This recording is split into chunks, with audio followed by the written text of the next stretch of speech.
Faisons un petit bilan sur le contenu de cette API réflexion. Le premier objet qu'on a vu, la première classe que l'on a vue précisément, elle s'appelle classe.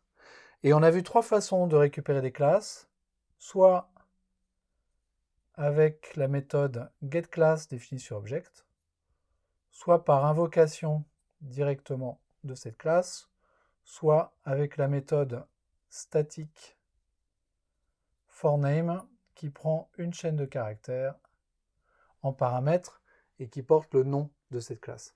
GetClass, c'est également une invocation. Ces trois façons sont les trois façons fondamentales et les plus simples de récupérer une instance de classe.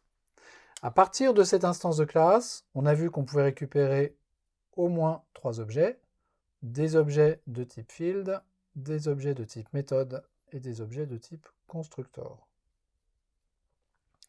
On a vu qu'on pouvait les récupérer soit à partir de leur nom et de différents paramètres pour récupérer un champ ou une méthode ou un constructeur particulier.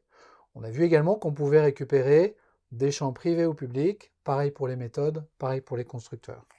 Et à partir de ça, on peut récupérer des informations sur ces champs. On peut récupérer les modificateurs.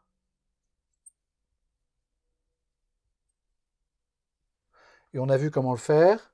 Et surtout, et c'est un des points extrêmement intéressants de l'API réflexion, on peut faire de la lecture ou de l'écriture de valeurs et de l'invocation dans le cas des méthodes et des constructeurs. Et ce sont ces fonctionnalités qui permettent à des frameworks comme Hibernate par exemple ou Spring de fonctionner.